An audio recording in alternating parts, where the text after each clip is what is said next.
요를 기도의 종교라, 은혜의 종교라 이렇게 얘기하죠. 우리가 은혜로 구원받고 또 은혜로 살 수 있기 때문에 그렇습니다. 성도는 이미 구원의 은혜를 받은 사람들입니다. 그런데 그 은혜는 이례적인 것으로 끝나지 않습니다. 계속적으로 승리의 삶을 누리기 위해서 은혜를 받아야 합니다. 이스라엘이 애굽에서 나올 때에 하나님께서 기적적인 은혜를 베풀어 주셨습니다. 하지만 그것으로 은혜가 멈춘 것이 아닙니다. 광야 기간 동안에 가나안 땅을 정복하는 내내 하나님께서 은혜로 이스라엘과 함께 하셨습니다. 우리가 예수님의 피로 구속의 은혜를 받았습니다. 그런데 이미 하나님의 엄청난 하나님의 자녀된 복을 받았지만은 거기서 은혜가 끝난 것이 아닙니다. 계속해서 죄의 유혹을 물리치고 하나님의 뜻을 이루고 승리의 삶을 살기 위해서는 은혜를 지속적으로 받아야 합니다. 그래서 11절 12장 말씀에는 그러므로 우리가 흔들리지 않는 나라를 받았은즉, 하나님의 나라를 그 권세와 능력, 그 복을 받았어요. 큰 은혜죠. 그런데 거기서 끝난 것이 아니라 계속적으로 그 나라를 받았은즉 은혜를 받자 그랬습니다. 은혜를 계속적으로 받아야 된다라고 하는 거지. 그래서 이로 말미암아 경건함과 두려움으로 하나님을 기쁘시게 섬길지니, 은혜를 받아야 우리가 하나님의 자녀로서 승리의 삶을 살게 되고 하나님도 경건함과 두려움으로 섬길 수 있다는 겁니다. 경건하다는 말은 거룩한 두려움입니다. 세상적인 두려움이 아닙니다. 하나님을 향한 존경과 사랑의 두려움입니다. 세상의 종교도 세상의 사람들도 뭔가 두려운 것이 있어서 자기 나름대로 신을 섬기고 그렇게 교만한 마음을 갖습니다. 그런데 우리의 그 경건한 두려움은 이런 두려움이 아니라 하나님의 거룩하신 능력 가운데에서 오는 사랑과 또 존경과 깊은 감사로 말미암은 그 은혜가 있기 때문에 우리가 경외하고 하나님을 섬기는 것이죠. 그래서 지속적인 은혜의 생활 가운데서 하나님을 더 깊이 알게 됩니다. 죄가 더 깨달아집니다. 하나님의 공의의 심판이 있음도 알게 되면서 하나님을 향한 경건함과 두려움으로 그 신앙이 건강한 신앙을 유지하게 되는 것입니다. 하나님의 은혜가 절대 우리 성도에게 필요합니다. 하나님을 두려운 분으로만 생각하는 것이 아니라 하나님을 더욱더 은혜 가운데 사랑하게 되고 하나님을 기쁨으로 온전하게 섬기게 됩니다. 우리 오늘 9월 첫 주를 맞이하면서 이제 하반기에도 하나님의 은혜를 풍성히 받아 누릴 수 있으시기를 바랍니다. 그래서 은혜 가운데에 우리의 믿음이 점점 부유해지고 삶이 강건해지고 주님 앞에 더 귀하게 쓰임 받겠다고 하는 다짐과 결단과 실천이 있으시기를 바랍니다. 아담이 죄를 지은 후에 하나님을 피해서 숨었습니다. 하나님과 멀어지고 가까이 하지 않으려고 했습니다. 그래서 아담과 그 아내가 여호와 하나님의 낯을 피하여 그랬습니다. 하나님 보기를 꺼려하는데 좀 자꾸 멀리하는 겁니다. 죄로 말미암아 인간은 하나님께 가까이 하기를 싫어합니다. 하지만 우리 인생에 하나님을 가까이 할 줄 아는 것이 지혜요 복입니다. 하나님께 가까이 하면 내게 복이라 그랬습니다. 태양에서 멀어질수록 생명이 살지를 못합니다. 마찬가지로 하나님은 생명의 근원이시기 때문에 하나님을 멀리 떠나서는 우리가 제대로 사는 삶이 아닙니다. 하나님 앞으로 가까이 나가야 됩니다. 오늘 말씀대로 은혜의 보좌 앞에 하나님께 더욱더 담대하게 나아가야 하는 것입니다. 무엇을 가까이 하느냐, 누구를 가까이 하느냐에 따라서 인생의 성패가 갈리는 것이지. 친밀함의 가장 높은 관계가 부부일 것이에요. 그런데 오랜 세월 함께 한다고 해서 저절로 친밀함이 생기는 것이 아닙니다. 친밀함을 위해서 서로 노력을 해야 합니다. 하나님과의 관계도 마찬가지입니다. 하나님을 믿은 지 오래되었어도 습관적이고 형식적인 관계라면은 하나님과의 친밀도가 높지 않을 수가 있습니다. 오랜 시간이 지난다고 해서 하나님의 친밀도가 저절로 높아지는 것이 아닙니다. 야고보 4장 말씀이 하나님을 가까이 하라. 그리하면 너희를 가까이 하시리라 그랬습니다. 하나님을 가까이 하는 것이, 하나님이 물론 우리와 함께 하시고 가까이 계시지만은 그 가까이 계신 하나님을 우리가 느끼고 거기에 대해서 순종하고 반응해야 되는 것인데, 그 은혜의 보좌 앞으로 우리가 나아가야 되는 것이, 하나님을 가까이 하고자 하는 열정과 시간과 헌신이 있어야 하는 것입니다. 늘 편한 길, 내 좋은 대로만, 쉬운 길로만, 세상의 쾌락을 쫓는 일로만 선택한다면 믿음이 자라지 않고 하나님의 은혜 가운데에서 하나님 뜻대로 살아갈 수가 없는 겁니다. 그냥 그대로 세상 나가면, 은혜 없이 살면은 어떻습니까? 백전 뭐예요? 백성이 아니라 백패가 되는 거예요. 은혜 없이 사는 삶은 사실은 아무것도 아닌 것입니다. 그래서 사도 바울은 그 후계자인 디모데에게 막 고면하기를, 너는 그리스도 예수 안에 있는 은혜 가운데에서 강하라 그랬어요. 어디서 강하라고요? 은혜 속에서 강해져야 된다. 은혜 속에서 너 자리를 분명히 자리매김을 해라. 그 말이에요. 하나님의 은혜와 사랑을 바로 알고 누리는 사람이 진정 강한 자가 되는 것입니다. 21세기의 최고의 신학자라고 하는 칼 발트라고 하는 분이 있어요. 그분에게 기자들이 와서 물어봅니다. 당신이 발견한 위대한 신학이 무엇입니까? 이렇게 물으니까 하나님이 나를 사랑하신다는 것입니다. 나는 하나님이 나를 사랑하신다는 것 하나를 발견했습니다. 그렇게 대답했습니다. 바로 은혜는 하나님이 나를 사랑하신다는 것 하나를 발견하는 것입니다. 하나님이 베푸시는 은혜와 사랑을 제대로 알고 받고 누리는 사람이 진정 강한 자가 되는 것입니다. 우리 성도는 또 그렇게 살아야 합니다. 우리 인생은 100% 하나님의 은혜로 이루어집니다. 그러므로 그리스도 예수 안에 있는 은혜 가운데에서 강해야 합니다. 은혜를 귀하게 여기고 그 은혜를 적극적으로 누리며 사는 것이 지혜이고 능력이고 생명이고 복입니다. 내가 예수 믿게 된 것, 예수 믿고 지금까지 지내온 것 모두가 다 하나님의 은혜입니다. 그가 하나님의 은혜인 줄 아는 것이 중요하지. 그러나 거저받았다고 해서 값싼 것으로 만들지 말아야 합니다. 세상에 그보다도 오히려 못하게 취급하고 낭비해버려서도 안 됩니다. 죄가 커서 문제라기보다는 은혜를 깨닫지 못하는 것이 사실은 더 심각한 문제일 수가 있습니다. 은혜 없는 삶이 더 사실은 심각한 것입니다. 은혜를 싹으로 취급하기 때문에 문제입니다. 자신이 받은 은혜의 귀중함을 알아야 합니다. 삶의 회의와 낙심과 절망의 순간에도 은혜를 알고 은혜가 그 삶에 살아있다면 그 사람은 소망이 있습니다. 그래서 내가 나된 것은 하나님의 은혜로 된 것이니 은혜를 바로 알고 누리며 살았던 사람 바울의 고백입니다. 바울이 그렇게 위대한 사도로서의 복음의 전도자가 되고 목회자가 되고 스승이 복음의 가르침의 지도자가 된 것은 다른 것이 아니라고 하는 거예요. 은혜가 나를 그렇게 세웠다.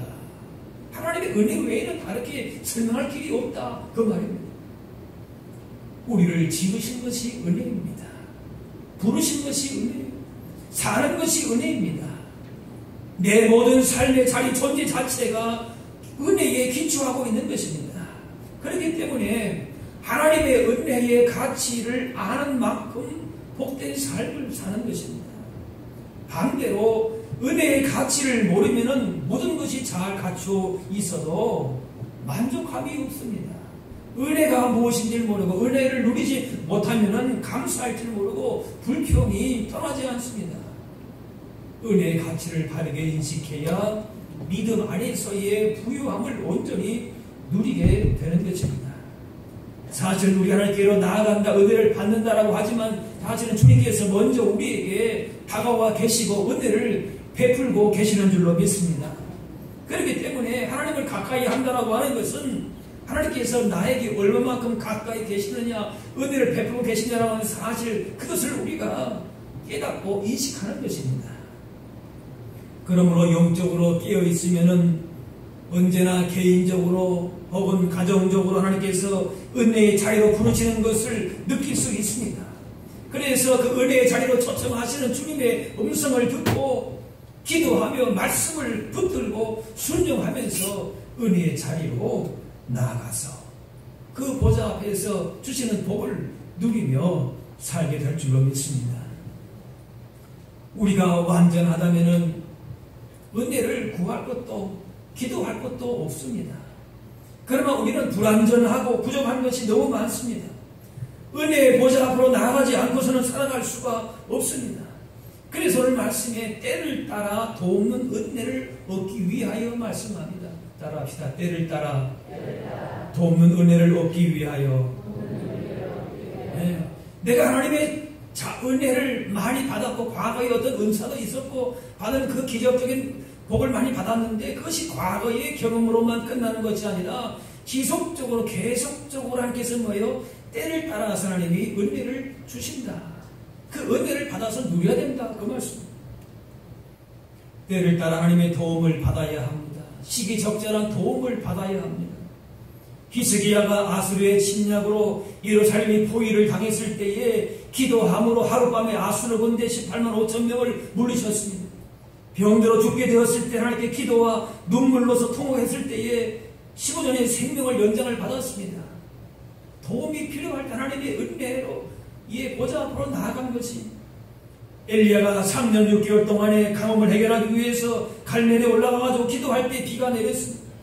귀신 들린 딸을 고치기 위해서 예수님께 나아간 가나안 여인이 정말로 차별적인 냉기에도 불구하고 개들도 주의상에서 떨어지는 그런 부스러기를 못 씁니다. 그런 겸손한 고백으로 주님께 나아가 고침을 받았습니다. 아들이 없어서 슬퍼하던 한나가 성막에 올라가서 기도하고 사무엘을 선물로 받았습니다.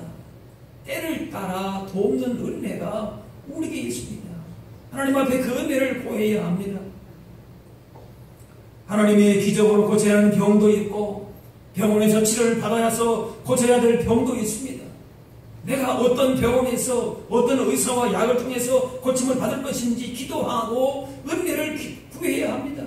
모든 것이 범사가 어떤 상황에서 하나님의 은혜를 떠날 수가 없는 것입니다. 자녀들의 문제도 은혜가 있어야 합니다. 공부를 잘하는 것도 사춘기에 빗나가지 않는 것도 잘 자라는 것도 건강한 것도 좋은 사람을 만나는 것도 하나님의 은혜를 구해야 합니다. 이 나라의 안정과 평화를 위해서 은혜를 구해야 합니다. 이처럼 때마다 시기마다 도움을 받기 위해서 은혜의 보좌로 나아가야 할 줄로 믿습니다. 할렐루야. 얼마나 감사한 일입니다. 때를 따라서 은혜의 보좌 앞으로 나오라. 나의 도움을 구하라 말씀하시는 것입니다. 오늘 말씀 보니까 은혜의 보좌 앞으로 나갈 때에 어떻게 나가라고 말합니까? 담대히 나가라. 그래서 담대하다. 적극적이고 용기 있게 나가라. 그 말입니다. 무슨 일이든지 간에 기도하면 된다는 적극성을 가지고 나아가는 것이 다니엘을 찾아보내서 던져지는 그 상황에서도 그래서 담대했습니다. 모세는 홍해 앞에서도 담대했습니다. 시대반을 돌에 맞아주는 그 순간에도 담대했습니다. 우리가 담대할 수 있는 것은 우리의 능력이 아니고 예수님께서 친히 인간의 몸을 입고 오셔서 우리의 연약함을 다 부끄러움을 수치를 담당하셨기 때문에 그래서 우리의 연약함을 받아주시는 주님으로 말미암아 은혜의 보좌 앞으로 담대하게 나갈 수 있는 줄로 믿습니다. 그 길을 열어주셨기 때문에 담대할 수 있는 것입니다. 구약에서는 하나님의 임재를 상징하는 그 장소를 거룩한 장소 지성소라 했습니다. 그것은 하나님의 언약궤가 보관되어 있었는데 대제사장만 1년에 한 차례 들어갑니다. 그래서 그 백성들을 속죄하고 백성들을 위해서 기도하고 축복합니다. 그런데 우리는 이 하나님의 은혜의 보좌, 하나님의 지성소, 하나님의 임재하는 그 가운데에 은혜의 보좌 앞으로 1년에 한 번만 나아갑니까? 아니에요. 언제든지 담대하게 나가는 겁니다. 대제사장도 자기 잘못한 것을 해결하지 못하면 그 자리에서 죽을 수도 있으니 무섭고 두렵고 떨리는 일이었습니다. 그런데 우리는 어떻게 해요? 담대하게 나가라. 이것이 얼마나 큰 은혜이고 특혜인지 모릅니다. 예수님의 십자가의 공헌을 의지해서 왕이신 하나님의 보좌 앞에 나가서 값없이 은혜를 받는 것입니다. 내가 기도한다고 하나님이 뭐 그렇게 들으실까? 전에도 기도했는데 별로 뭐 다를 것이 없는 것 같아. 별로 응답이 없는 것 같아. 나 같은 사람이 무슨 낯선 하나님 앞에 기도하는가? 이런 태도들은 담대함과 거리가 멉니다. 방해하는 것입니다. 내 공로가 아닙니다. 예수님의 십자가의 공로로 긍휼을 받았기 때문에 얼마든지 담대하게 기도의 자리, 은혜의 자리로 나아갈 수 있어야 할 줄로 믿습니다. 저는 이 말씀을 드릴 때에는 그렇게도 하는 말씀을 드립니다. 한번 따라합시다. 뻔뻔하게라도 나아갑시다. 네.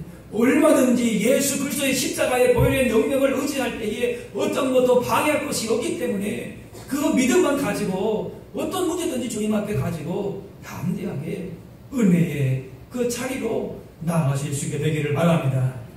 그래서 열심히 빌면 되는 것이 아니라 내가 누구에게 나가는 건가 하는 것이 중요합니다. 예수님으로 말미암아 주어지는 은혜의 보좌 앞에는 누구도 방해할 것이 없습니다.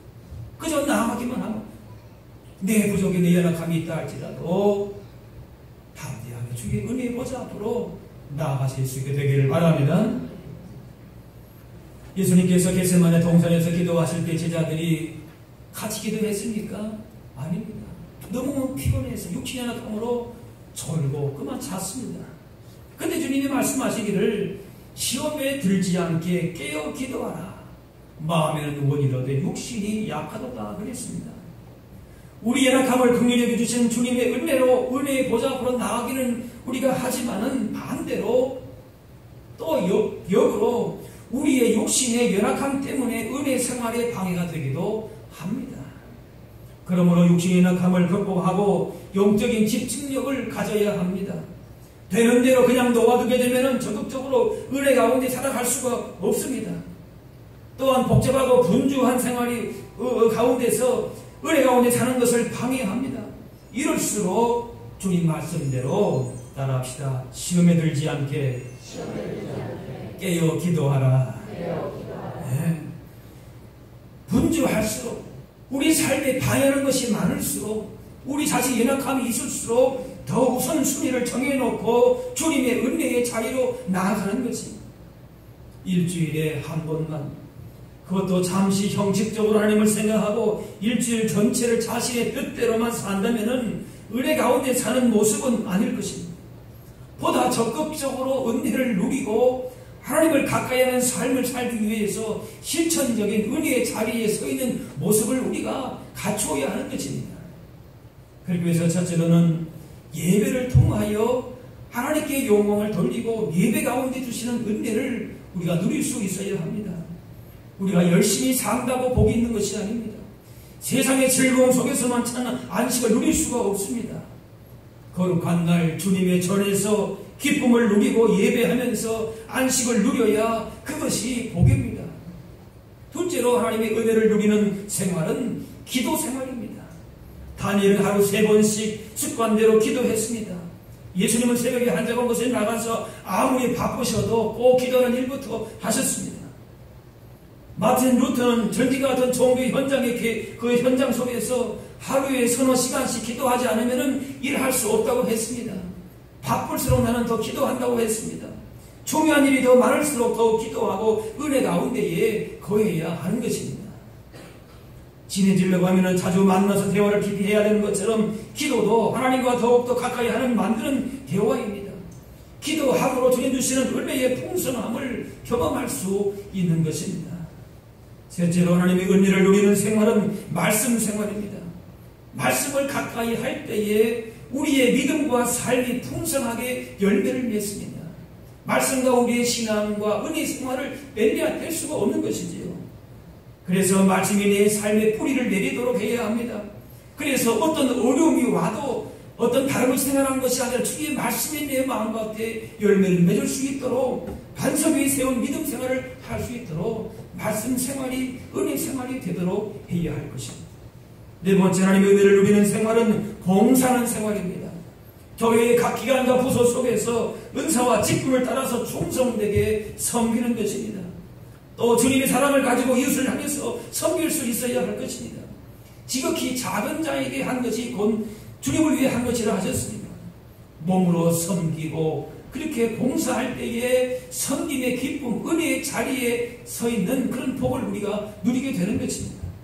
다섯 번째, 하나님의 은혜를 누리는 생활은 공동체 안에서 서로 사랑과 하나 되어서 주님의 몸을 아름답게 세워가는 것입니다. 그래서 서로 품어주고 세워주는 주님의 교회를 이루는 것입니다. 주님을 위해 그렇게 위하는 것이 자기 자신에게도 복이 되는 것입니다. 이기적인 마음과 생각들을 우리가 내려놓고 서로를 위해서 축복하고 같이 기도해주고 서로를 섬기는 이러한 모습 가운데에 주님의 은혜를 누리게 된다라고 하는 것이죠. 이처럼 예배와 기도와 말씀과 봉사와 성도의 하나님을 위한 그런 서로의 섬김과 내 시간과 몸과 물질을 다해 드리는 이런 봉사를 통해서 은혜 안에 거하게 되는 것입니다.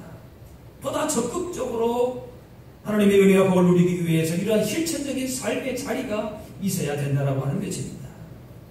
은혜의 자리에 나와야 은혜를 받습니다. 따라합시다. 은혜의 자리에 있어야 은혜가 있습니다. 네. 기도의 자리에 있어야 합니다. 내 삶의 현장에 말씀의 자리가 되어야 돼요. 예배의 자리가 있어야 됩니다.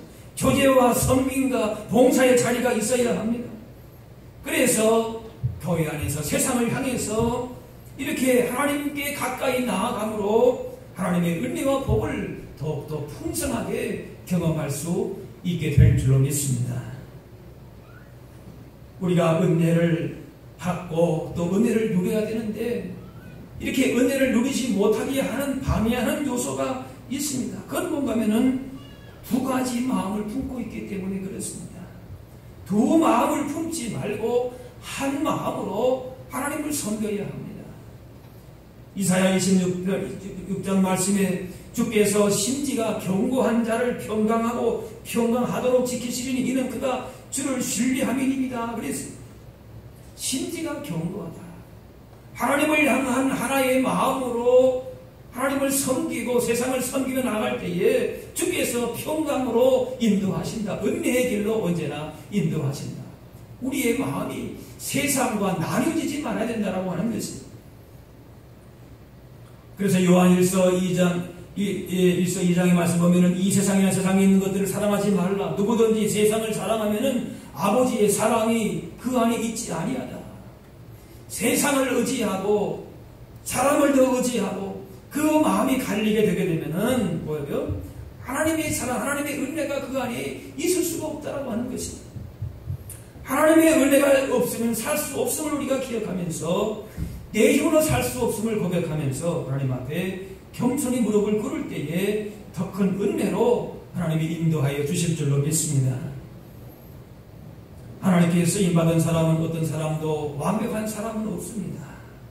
중요한 것은 하나님께서 우리를 어떻게 보시는가 하는 것입니다. 오직 있는 모습 그대로 용납하시고 인정해 주시는 하나님의 은혜에 우리의 인생이 달려있다는 사실을 우리가 믿어야 합니다. 그렇기 때문에 나의 인생의 가치는 내가 만드는 것이 아니라 하나님께서 만들어 가시는 겁니다. 내 지금 삶의 형편이 어떠하다 할지라도 하나님의 은혜로 내 삶은 이루어져 간다. 열매를 맺는다. 그 삶에 능력이 있다. 복이 있다. 믿습니까? 할렐루야. 하나님의 은혜 없이는 우리는 사실 내가 무엇이 있다고 해서 그것이 가치 있는 것이 아니에요. 내 삶의 가치와 의미는 복은 하나님의 은혜 가운데 있다. 우리 신앙인의 정체성이 여기에 있는 것이. 그래서 은혜, 내 삶에 어떤 응답이 더디다고 해서 절대 낙심할 필요가 없습니다. 더딘 것도 응답이에요. 더딜 때에는 하나님의 뜻이 있는 것입니다. 기다리는 것도 응답이에요. 안 되는 것도 응답입니다.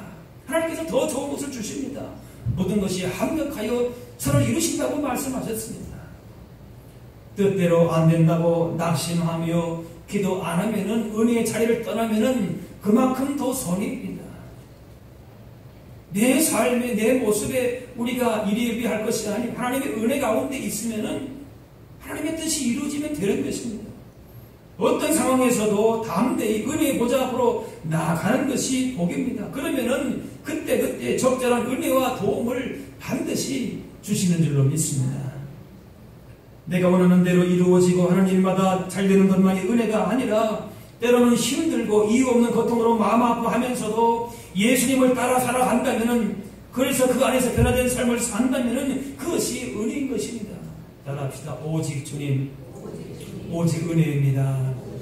이 믿음 붙들고 산다면은, 그래서 예수님의 은혜가 감사하고 그 은혜로 말미암아 기뻐하고 감사할 수 있다면은, 만족할 수 있다면은 그것이 복 있는 삶이요, 가치 있는 삶이에요. 할렐루야. 우리가 도움을 받을 것은 세상이 아니에요. 은행이 아니에요. 대출을 받느냐 못 받느냐 그건 문제가 아니에요. 하나님의 은혜의 보좌 앞으로 나아가야 돼요. 은혜의 보좌는 은행의 문턱처럼 높지가 않습니다. 언제라도 은혜의 보좌 앞에 나아가서 도움을 요청할 수가 있습니다. 세상의 문은 닫혀 있다 할지라도 위로부터 오는 하늘의 은혜의 문, 축복의 문은 항상 열려 있습니다. 우리가 믿고 감사하기만 하면은, 구하기만 하면은 차고 넘치게 부어주신다고 약속하십니다. 은행문을 활짝 열어놓았는데 와서 필요한 거 가져가라 그랬는데 대출 받지 않고 버티다가 그 기업 망하면은 그 누구 책임입니까?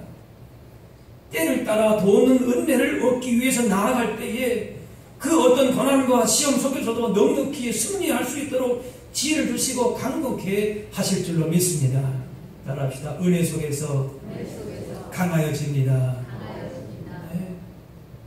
은혜의 보좌 앞으로 나가자 그 말이에요. 그래서 때로 위로하시고 때로 격려하시고 때로 조언하시고 충고하시고 가르쳐 주십니다. 갈 길을 열어 주십니다. 우리 교회 너무 아멘이 너무 점잖아서 아멘.